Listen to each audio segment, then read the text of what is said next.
Salutations, Boxing Nation.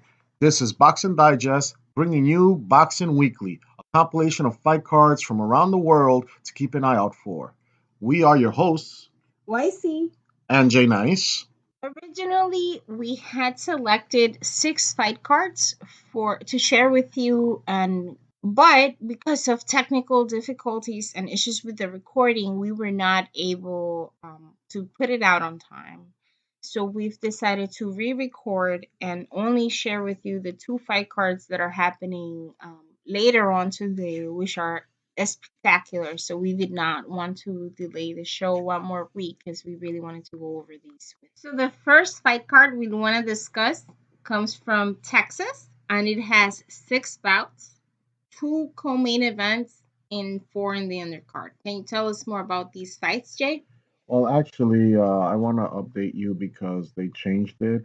As of right now, it's four bouts with six pending bouts in addition to it. I don't know what the heck the zone is doing, but whatever. The most important fights are there, which are Jose Carlos Ramirez versus Maurice Hooker. And on the undercard, the other fight to look out for is Tevin Farmer versus Guillaume Frenois. Now, I want to talk a little bit about Jose Carlos Ramirez first.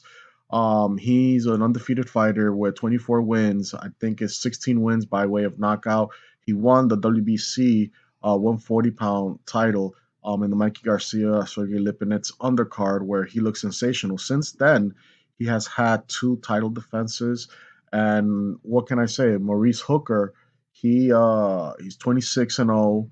I think he has 18 knockouts or 17 or 18 knockouts. I'm not certain right now. I would have to look it up. Uh, but he's also undefeated. He's the WBO 140-pound champion. It's gonna be a sensational matchup. Anytime you have fighters unifying titles, like Terrence Crawford did in that division and became undisputed, is always a good thing. On the undercard, we have Tevin Farmer, who's facing Guillaume Frenois, like I mentioned, and a lot of people in the U.S. may not know who Frenois is and may discredit him and say, "Oh, who is he? He's a nobody." But one thing to focus is that he has 46 win with only one loss. So although we may not know who he is, he has that record for a reason, and he kind of reminds me of Leonard Bundu, who at the time was when he fought Keith Thurman. He had, I think, one loss with a similar record. And both Keith Thurman and Daryl Spence Jr. faced him, and he was used as a measuring stick. So, Bundle did his job, and we saw how sensational Errol Spence was. So let's see what happens with this fight. This is going to be an exciting fight card to watch. I don't know what's going to happen with the undercards, but at least the main events are exciting. I was excited to see some of the fights that I thought were going to happen because they had a few people putting up their undefeated, and I always like to see fighters put up their undefeated records to further the sport of boxing. The next fight card that for sure you need to be watching out for is happening in Baltimore, and this fight card has 15 bouts. Can you tell us why this fight card is the fight card to watch today, Jay? Well, this is my favorite fight card from the two that we are covering today. It's happening in Baltimore, Maryland, and I wish I was there in person because this is a boxing fan's dream. Now, on the main event, we have Gervonta Davis, who's a sensational knockout artist, 21 and 0 with 20 knockouts, versus Ricardo Nunez. Um, a lot of people shouldn't expect like uh, back and forth action because I personally believe Gervonta Davis is the best fighter at 130, and nobody's gonna beat him. That's just me personally. There's no disrespect to Ricardo Nunez, and it will be a surprise. It will be a surprise if he pulls the upset. I don't think so, but Ricardo Nunez is a solid fighter. He has 21 wins with two losses. And on the undercard, we have Yuriorkis Gamboa versus Rocky Roman Martinez. And Gamboa is a previous unified champion at 126 pounds, and Roman Martinez is an ex world champion at this weight class, where Mikey Garcia, when he moved up, he dethroned him. and took his title. Gamboa's skills is phenomenal. Uh, at the time when he was undefeated, the only person to beat him at that time was the number one pound for pound fighter, which is Terrence Crawford right now. So it's gonna be a solid fight. I think Gamboa is gonna pull it off. But on the undercard, we also have an interesting fight with Jason Velez. We also have another one with Brian Vera. So it's 15 bouts. I don't think we can talk about all of them. It'll take forever. But there are honorable mentions as well that are from some people that are they doing their professional debut, and also some people risking their undefeated, like Malik Hawkins and Richardson Hitchens, Dylan Price. You know, so what's your take on it? It looks like an interesting fight card. I'm excited about all the people making their professional debuts, as you said, and also about all the people that are risking their undefeated. So, as I said earlier, is one of the most exciting things to see. There's somebody that's risking it all to further their career in the sport of boxing.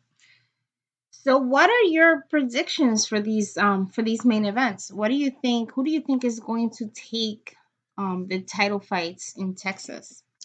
Well, I see. I think that it's pretty even. Maurice Hooker and Jose Carlos Ramirez. It's an even match. I can't pick one. So what I'm gonna do is I'm gonna let you pick one, and I'm gonna pick the other one. So for this matchup, I am going to go with Jose Carlos Ramirez because he hasn't had any tarnishes in his record. He has 24 wins, no losses, no ties. Yeah, Maurice Hooker does have 3 draws, but by default, I would have to say Hooker. And if I'm going to make an argument, I would say he has probably a little bit more experience because he has 2 more wins in addition to those 3 draws. You're funny, Jay. So for the next fight at It's Tevin 100 and Farmer. Farmer, right? You're Yeah, picking Farmer. yeah. I'm picking Farmer too. I'm not going to go against the grain. I don't know anything about his opponent. So even though he may have a lot of experience and he obviously is a good matchup for this title fight, I'm gonna have to go with Farmer. Yeah. So, I mean, you already shared who you think is going to win in the Baltimore main event. So you said that Tank is going to take it, Yeah. right? Yeah. So I agree with you. We when we were recorded this before, we discussed how he reminds me a lot of Valerio. Valero. Valero. I always get this guy's last name wrong. Poor guy. But yeah, Valero, he was a great fighter. He sadly passed away, but he had 21 first round knockouts out of his 27 professional fights. He won each one of his fights by knockout. You guys should like watch a compilation of his fights. He was spectacular. This guy's power was is unmatched to this day. He wasn't fighting here in the US, and that's why most people don't know about him. And that's why part of the reason why we want to do this, where we share with you fight cards from around the world, and then we share results with you from around the world.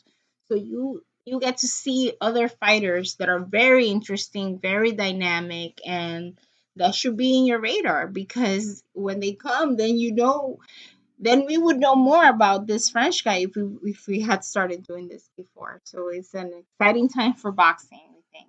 Yeah, another thing is, I forgot to mention, I didn't mention Nunez's record. I think I did, but out of 21 wins, he has 19 knockouts. So he's also a little knockout artist himself. So Mm-hmm. if he does pull off the victory, I mean the upset, then it will probably be by knockout. I just don't see Gervonta Davis at this point in his career losing to anyone. That's just my personal opinion. So it's just two knockout artists facing each other. So that's exciting. I hope it's a very exciting fight. I like fast paced fights with a lot of punches. So I usually like to watch the fights in the lower weight revisions. There's actually an event happening today in Japan that I'm excited to watch that we were going to discuss, but given the time constraints of publishing this video, we decided to cut it out. but it's exciting time in boxing. So who you going for, Davis or Nunez? I think I'm gonna stick with Davis. He has no losses, and even though they have a very similar record Yeah, because both they have both have 21 wins. 21 wins Yeah. and they both have a lot of knockout power, I think that Davis is going to do whatever it takes to keep his undefeated. That's the one thing when you haven't lost, you fight a little harder. I actually was very disappointed with that fight last weekend because I thought that Thurman was going to do Oh, everything to keep his undefeated, but boy, was I wrong. what about the Gamboa and Martinez fight? I think Gamboa is gonna take it. Gamboa is one of my favorite fighters. He's a Cuban powerhouse. I think Cuban fighters have a lot of experience because they have really long amateur careers. Um, he's one of my favorites, so I'm not gonna go against my guy. Yeah, and they also have pretty similar records. Martinez has 30 wins with 3 losses, and Gamboa has 29 wins with 2 losses. Hmm. But I agree with you. I think Gamboa's skills is going to pay the bills, as they say. What about the, let's say, the Jason Velez versus Hector Ruben Ambris Suarez?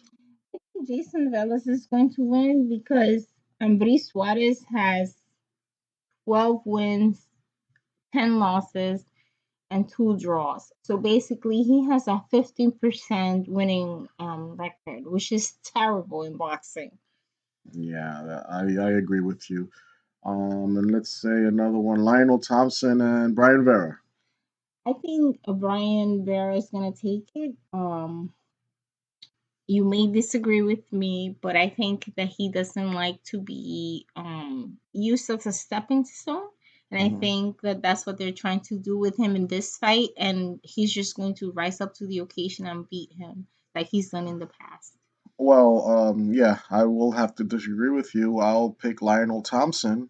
Just on the sheer fact, everything you said is true about Brian Vera, but I just believe that Brian Vera's years, the best years are behind him, and his best weight class is also beneath him. They're fighting at super middleweight at 168 pounds, and Brian Vera was at his best at 154 a long time ago. So because of age, because of weight, and the division they're campaigning in, I'm gonna have to go with Lionel Thompson. I mean, Pacquiao showed last week that age is nothing but a number. Hopkins showed also that age is nothing but a number. He winning at 48 years old, I think. I think Vera can do it if he prepared for the fight. Obviously, if he prepared for the fight, he can win. He's Um, a good fighter. you make really, really, really, really good points. Except that as much as I like Brian Vera, I don't think he's Pacquiao or Bernard Hopkins to do what you're saying that these guys actually did. Okay. But yeah, Well, let's see. Let's see what happens in the fight. So, if you like our show and want to hear a post fight analysis, please remember to stay tuned to our channel. Subscribe, and if you like this video, press the like button. If you want to hear analysis on a specific fight or if you have any questions, just comment below. This has been Boxing Weekly, brought to you by Boxing Digest. I am YC. and Jay Nice. Until next time.